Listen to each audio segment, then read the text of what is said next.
Welcome again to my channel, Pentech Solutions. Today I'm going to present to you a simple point of sale system that I developed in Python.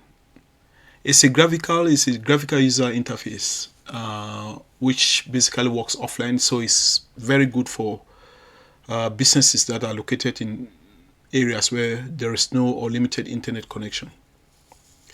So I'm going to demonstrate to you.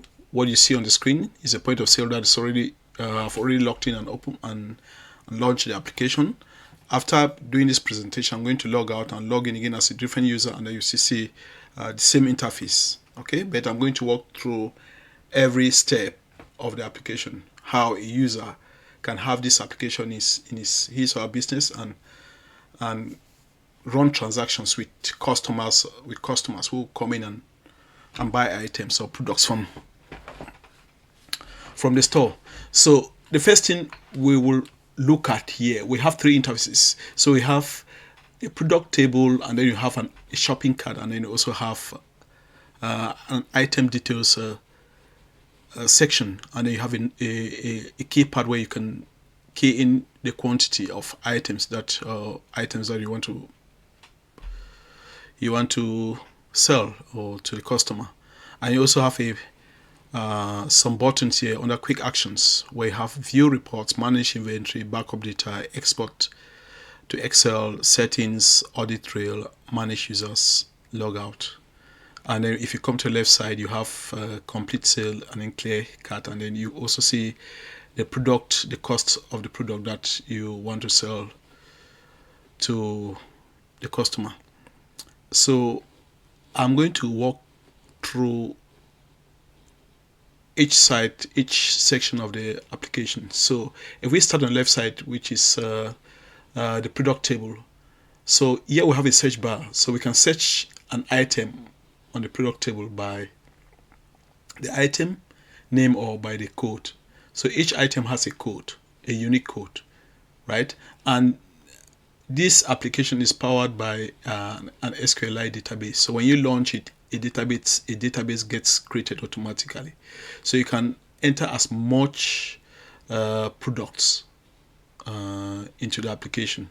So but what is actually good is if a customer comes in to buy a product, and you can't find that product on this table based on the limitation on your screen, then you can easily search the product by category, or you can search the product by its name. So for example, if we search a product, say X, we can see that it gets filtered to the top, and then we can refresh to go back to the table. Then we can also filter the product by category. So we have food, we see items that are under the category, food category, and then we have household, we see items that are under products that are under household as a category, and then groceries, you have sugar, salt, coconut oil. If we refresh again, go back to this. So that's the product table. If a customer comes on, if you want to sell a product, you just hit here, click this button. So when you click the add, it gets transferred to this item details table, and then you can enter the quantity to be sold. Then you have a walk-in customer section here. So in certain areas or in certain countries in the world where there's limited or no internet connection and people have their businesses, and they like to use digital systems, so they want to digitalize the process or their transactions, this application is actually very useful. And you have customers who do come in and purchase certain items. At one time, you can actually give them certain discounts. You can give them provide certain privileges to these customers. Okay, so you have people who just walk in, or there are random customers who just walk in into the shop and purchase something, and then you don't see them any longer. But there are customers who do come there all the time. Okay, so if a customer comes and the customer is located a little bit further from your shop, and the customer requests that you can ship the products that he has purchased, or you can send it by whatever means that is available.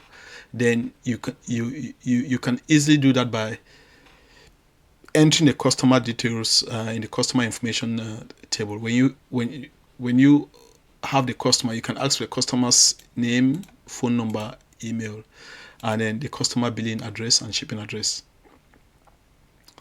So you can do that, and then if there are buttons here that says a shipping address, same as shipping address, same as billing address. But if it's a walk-in customer, then you just go and click walk-in customer, right? So we'll go now to this other section. We'll discuss about this section when we finish with these sections. So we have an item details, like I said before. If you want to sell an item to a customer, then you choose an item by just hitting this button, and it gets populated here, and then you can add a quantity. The default value, a quantity is 1. So if the customer requests more than 1, then you can key in the figure that the customer, the quantity that the customer needs. Then you also have a clear button. So when you clear whatever number you have here, when you hit this clear button, that number will default to 1. And here you have a view reports section here, which if I click on it, you will see how it looks like. So you have a view report section. You have an invoice number. So when a customer buys an item or purchases a product, you will have an invoice number is going to be generated at the time at which the transaction was completed, and then the customer. And then if it's a walk-in customer, or it's a customer, a main customer that you always carry a business transaction with, you have the total payment, you have the total and the payment, and the payment here will mean the payment type, and then you have the cashier who is on the counter.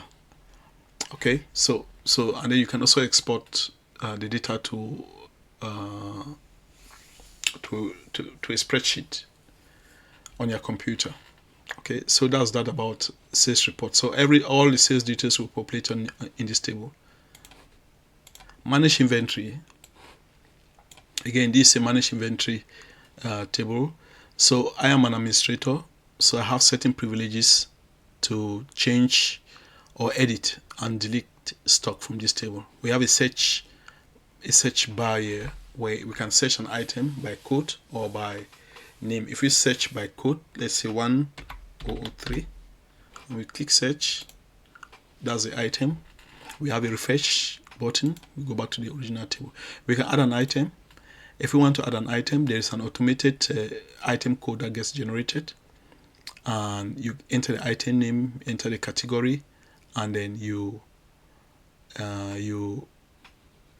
enter the selling price and the cost price, and then the initial stock, and then you can set your minimum stock alert. So this is set in such a way that when you have any if your product quantity decreases to the minimum stock, then you have a flag on your product table. Okay, as long as the minimum as long as your stock is greater than the minimum stock, you will not have that flag. But when it's equal or less than the minimum stock, you have that flag on the flag on the products table. Okay, yeah. You may wonder why I should have had it drop down here, but because different items do. This is not a generic application, so you have to customize it based on the different products that you have in your shop or in your store. So that's why we don't have a drop down there, because our drop down there, we should have had a drop down to match the categories that I showed earlier here on the products table. But because new items may come in that may fall under different category, you will need to enter that category manually. You will not have a drop down, because if you are limited if I limited the drop down, if you created a drop down and you limit it to the number of to different categories that you have on the product table, then what if an item comes and it's not part of that category, it's a different category? How would you enter that into the drop down? So that's the reason why we don't have a drop down there. Okay, so I'll close this. You have the option to save an item. Once you save it, it gets populated onto the the stock table and also on the product table. Okay, so I'll cancel, and then there's also stock tick. Again, this is your main stock. You have the current stock and they have an actual stock. Yeah, and then you also have apply stock take, and then also have cancel. Okay, if you make any changes here, you need to hit the apply stock take button, and they have a cancel button as well. So this again, I want to move further by saying this application, I built it with respect to 3 user logins. There's a cashier login, there's an administrator login, and there is a manager login. So I am the administrator, and I do have certain rights. When I finish the presentation, I'm going to log in as a cashier, and then you will see the rights that the cashier will have very limited rights, where he or she will not be able to make any changes in the and he will not even have visibility to the inventory management, or to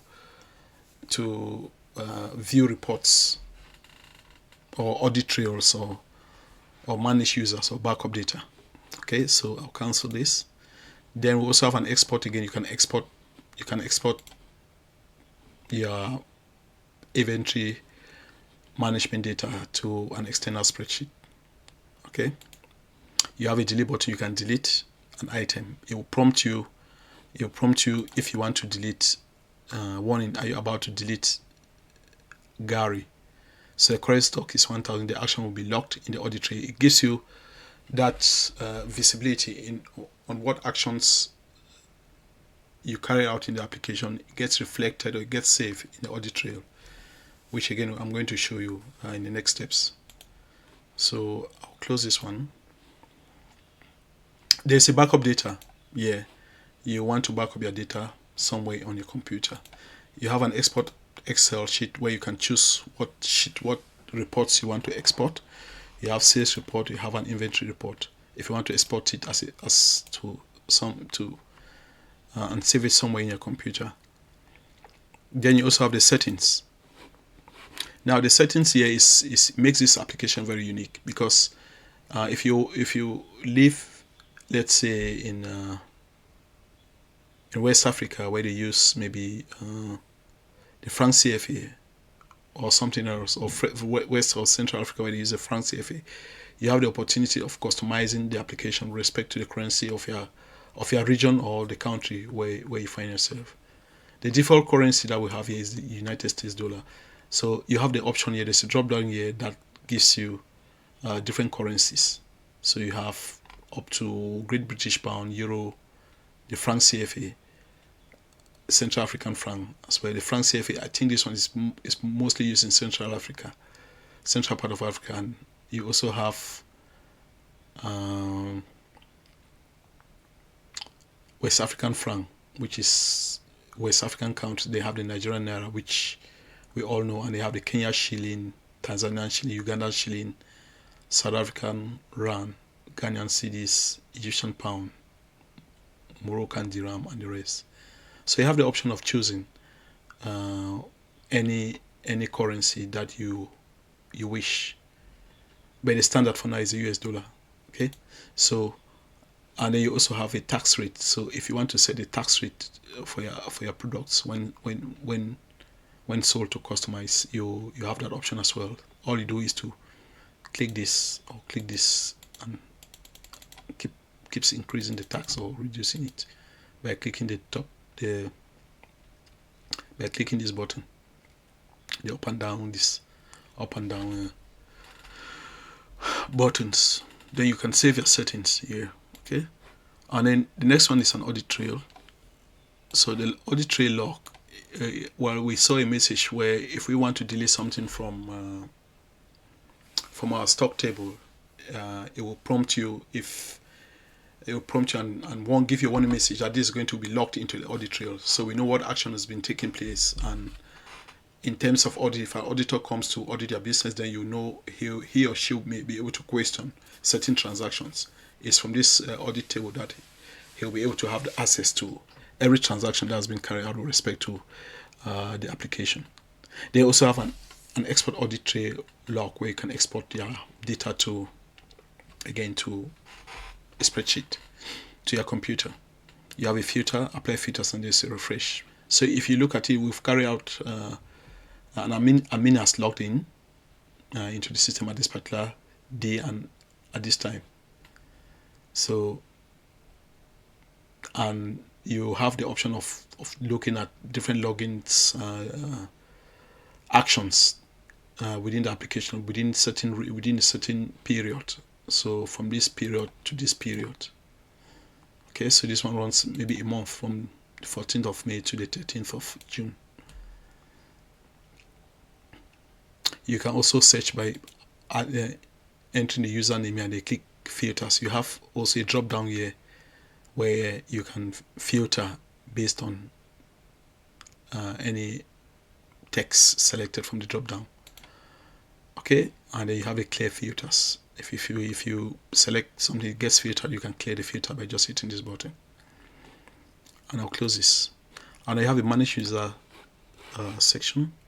So if you look at it, the application has 3 users currently. You have a cashier and you have a store manager, you have an administrator. You see administrator here has all the rights, but the cashier and the manager have limited rights. There's also an opportunity to add a user. So you have a user here that you can add, and then when you add a user, you create. So there's also an opportunity to add a user and you create a user after entering the details, and then that information gets populated on the user management table. Okay, and you can close. So what I'm going to do, we'll perform a simple transaction. Okay, a walking customer comes to the shop and he or she wants to buy a product from the product table. So let's say he's buying maybe fresh bread. Okay, we come here and just see fresh bread, and I'm doing this because the data is limited. It's just like about 10 rows, okay, or maybe 12 rows. So if we had fresh bread located somewhere that we can actually see, all we'll do is to use the filters. We'll use the search bar to search for fresh bread. Again, if in case your fresh bread is at the bottom, so you can just say fresh bread, and then you click add. So if you go to the item section, you see that the fresh bread has been added here. You refresh, and how many units or how many bread you see requested, let's say 5, and we add to cart. You can see that we have 5, and each loaf of bread there is 500, and you multiply by 5, it gives you the total of $2,500. So this is demo data. It's just to demonstrate what the application does. So here you can add a discount. If you come here, you say probably you want to give a discount of $5. Okay, so the customer will pay for, instead of paying $2,500, the customer will then pay $2,495. Here you've not set any tax for this product. Okay, so the customer pays $2,500. So the customer has a balance of $5. Okay, so there's a drop down here that tells you the different methods of payment. So you can pay by cash, by card, mobile payment, and credit. Many people are familiar with card and credit, but the mobile payment is a system that is limited. It's mostly found in African countries where they use mobile telephone to do transactions. If they've subscribed to a telecommunication company, one of them which is very common is MTN service. So MTN mobile telecommunication provide this mobile payment services, and so they can pay through their mobile phone. But that will then depend on you and the cashier, or you and the owner of the shop. You make that arrangement and you pay by mobile money. You can pay there instantly if you have money in your mobile account, or you can have a conversation with the cashier or whosoever is responsible for the business. Then you have that conversation, you have an agreement, and then you can pay you can pay later, still by mobile money. Again, you also have credit.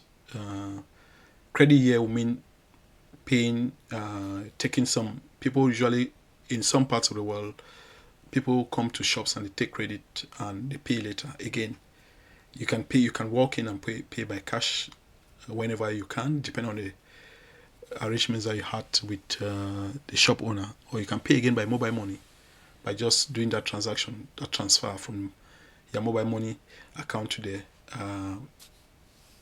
shop owner or the manager's or the administrator or whosoever account. Yeah. So you have that. So let's say this customer is paying by cash, and if we click complete payment, so we'll have a pop-up here, payment processing. It says complete your transaction securely. So amount due is 2,495, and the currency used there is United States dollars. Payment method is cash.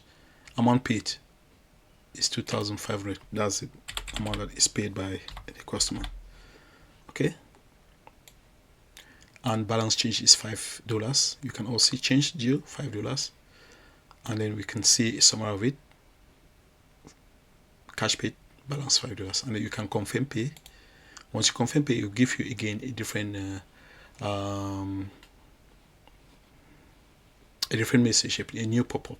You should confirm it. You can read it again for the last time. So it gives you this auditing opportunity not to make errors, where you have several steps to view the payment details from the customer.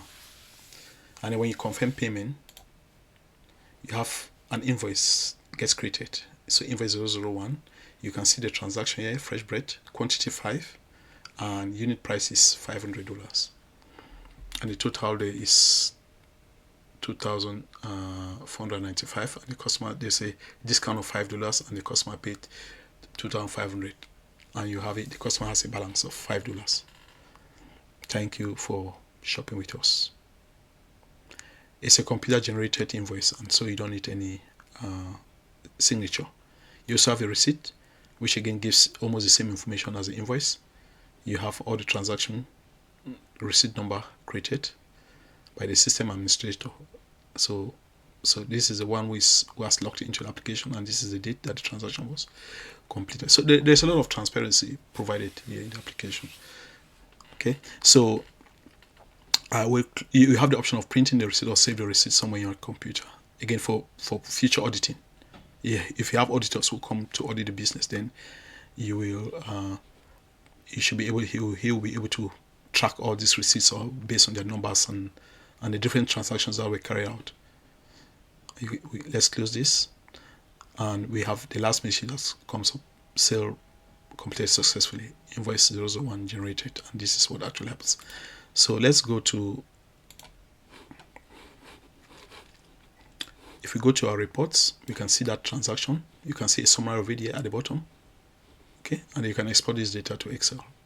So system administrator, the cashier there is a system administrator who actually logged in, and the working customer paid by cash, and this is the amount that was the amount for the item, the total amount of the item that was sold, or the product that was sold, and this is the date. Okay, if we go to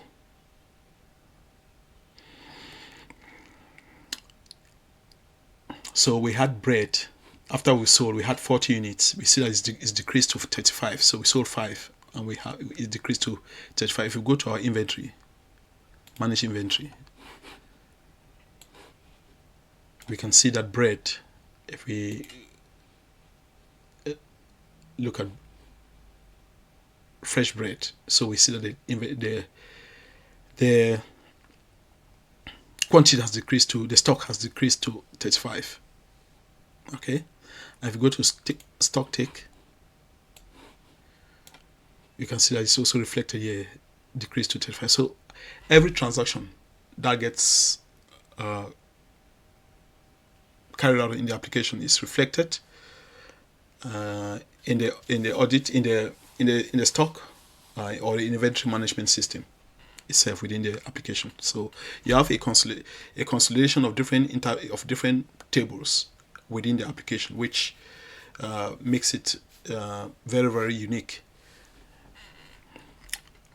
So we will then cancel this, and we will look at the audit trail if anything has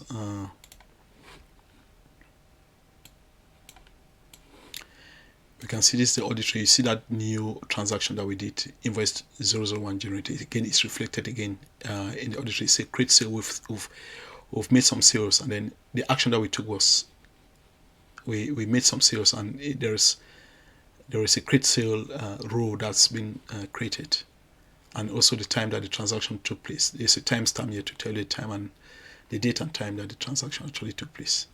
Okay, so I'm going to do something here. I'm going to, if we go to the manage inventory table, okay, let's highlight, let's edit coconut. So we see that the minimum stock alert for coconut is 5. So let's update, let's bring it down to 5 and update the table. We can see that there is a red color, well, not totally red. There's a change in color in the stock, in the row, in the stock column. If we go to the product table, we see that there's also a color. So it's a flag to tell you that, oh, there's a product that is running low on stock. So when you're doing carrying out a transaction, you're making sales, whenever you sell below or close to the minimum stock, then this flag will just show, and it will tell you that this number of products within your shop within your store is going to be finished. You should restock, you should get new ones and replace them. So this is also something that's very, very unique within the application. It gives you these warning messages earlier, so you can keep track of all your product sales and what gets into your shop or gets into your warehouse or whichever business you're running. So it's a very simple offline Python desktop application, which is very, very good for people who have businesses in areas where there is no internet connection. I mean, again, of course, it doesn't mean that if you are in a country where there's internet connection, you can't use it. It just depends on your needs. You can still use the application without internet, or you choose to use it with internet. You choose to use it if you have internet connection. It has nothing to do with connecting with. It has nothing to do with internet connection, right? So I'm going to close this table and I will sign out of the application. Then I'll log in as a cashier. All what I want you to see is to see the limited rights that the cashier has. We said the administrator has rights. If we go to the inventory table, we can see that the administrator has rights to do some editing, delete, change, add, apply a stock take, make changes, and other can do any other or can carry out any other transaction within the application. But what we're going to see with the cashier is going to have limited rights within the application. So let me log out and let's see what happens when we log in as a cashier.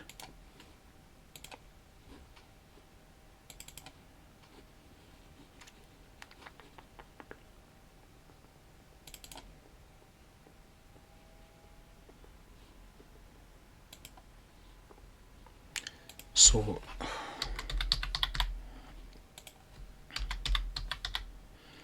looking as a cashier.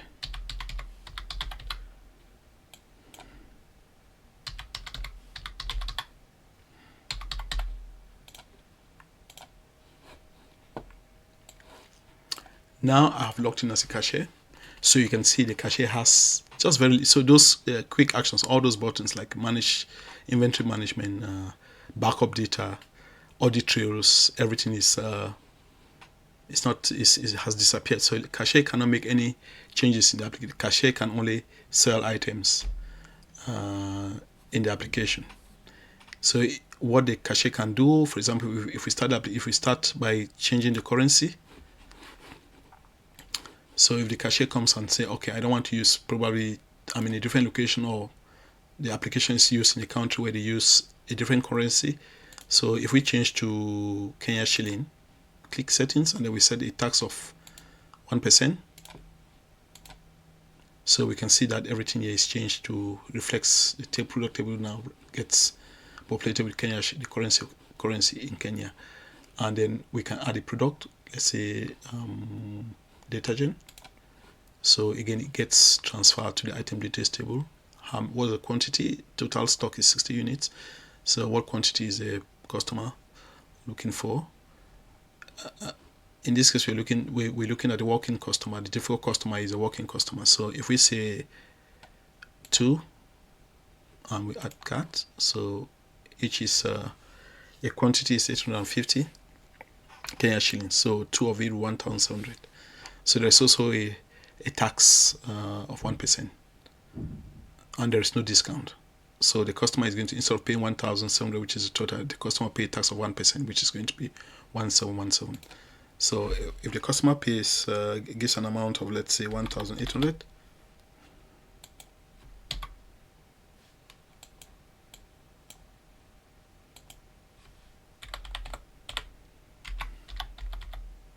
so, and the customer chooses to pay by card, and we say complete transaction.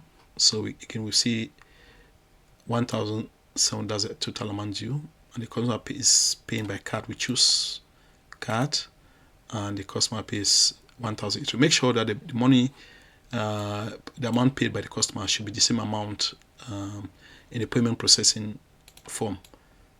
So we have 1,000,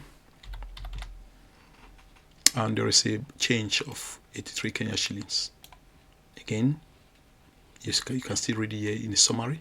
Confirm. This also is a second payment confirmation. We can see it, and then we can click confirm payment. An invoice gets generated, and there is a balance of this 3 Kenya shillings. There's a receipt, which again the customer, you can print and send to the customer. So we can close this, and there is a final confirmation of a complete sales transaction. So that's the rights of the cashier. So let's see how this one actually, if we click clear here, this figure is going to default to 1. Like I said earlier, the default quantity is 1. So if I click clear, it defaults to 1. If I add an item, for example, and we carry it, then we can also click clear here. It's going to clear out the items here, and everything here, this one will default back to 0. Yes, and that's it. So this is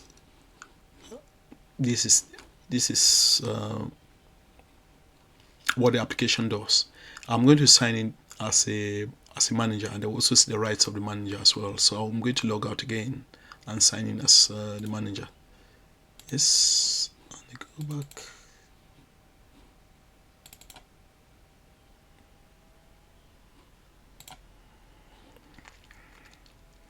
So manager.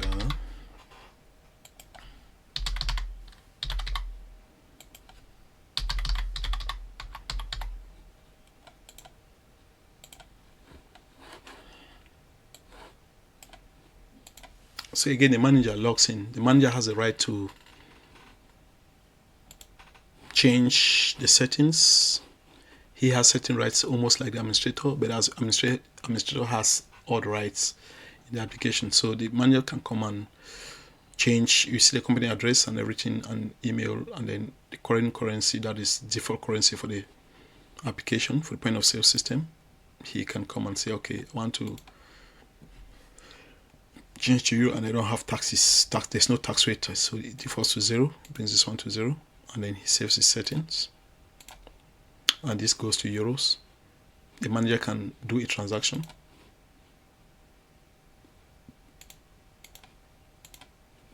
Right?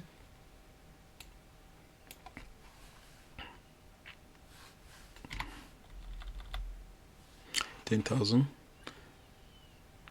There's no discount. There are no taxes. Pay by cash. Again, it takes you here, and there's no change. Confirm payment again, and then you have the receipt, the invoice generated, the third transaction. The first transaction was with the administrator, the second transaction was with the cashier, the third transaction is with the manager.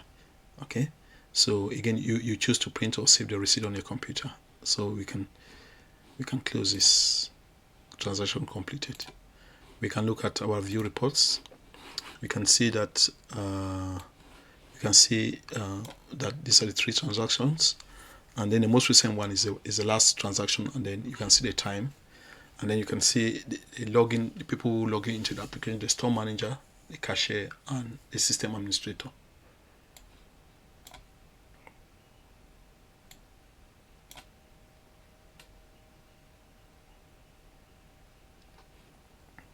Right, and then again, like I said, you see the total. This is summary: 3 transactions. The total sales is that 13,112. Total collected 13,800, and then outstanding balance 88 euros. So you can export this information if you choose to. Okay. So if we go to, so you can see that there's manage users. Yeah, the manager cannot add new users into the application. Meanwhile, the administrator can actually add new users into the application. So if we go to the audit trail, so right now there are 3 users, unique users in the application. You have the manager, the cashier, and admin. If we add a new user, it's going to again reflect it here in the audit trail. But the manager hasn't got any privileges to add new users. The only person who can add a new user is the administrator. Okay, so we close this. If we log out,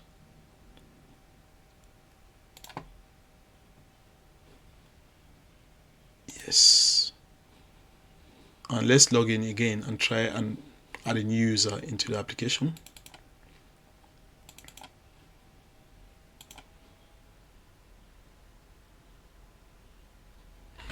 So admin,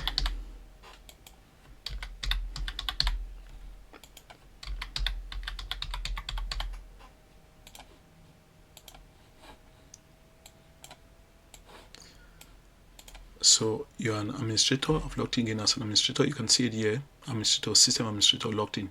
So we want to add a new user, manage users. So we add a new user, let's say auditor. So username is always a small letters, auditor, and then full name auditor, password, confirm password, and then you can choose auditor, and you create. Auditor created successfully. It gets populated here, and he too hasn't got any rights. He may have the same rights as the manager or the cashier. Okay, and then if we close this, if we go to our audit trail,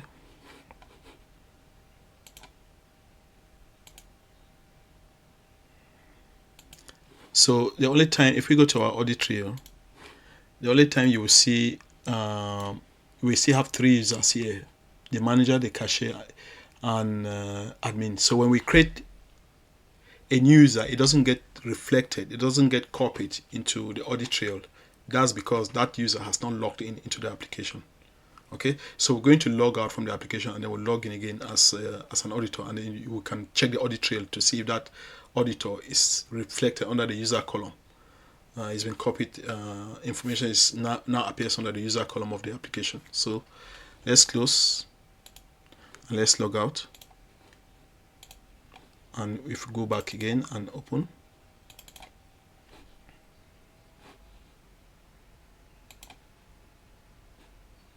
so I have auditor,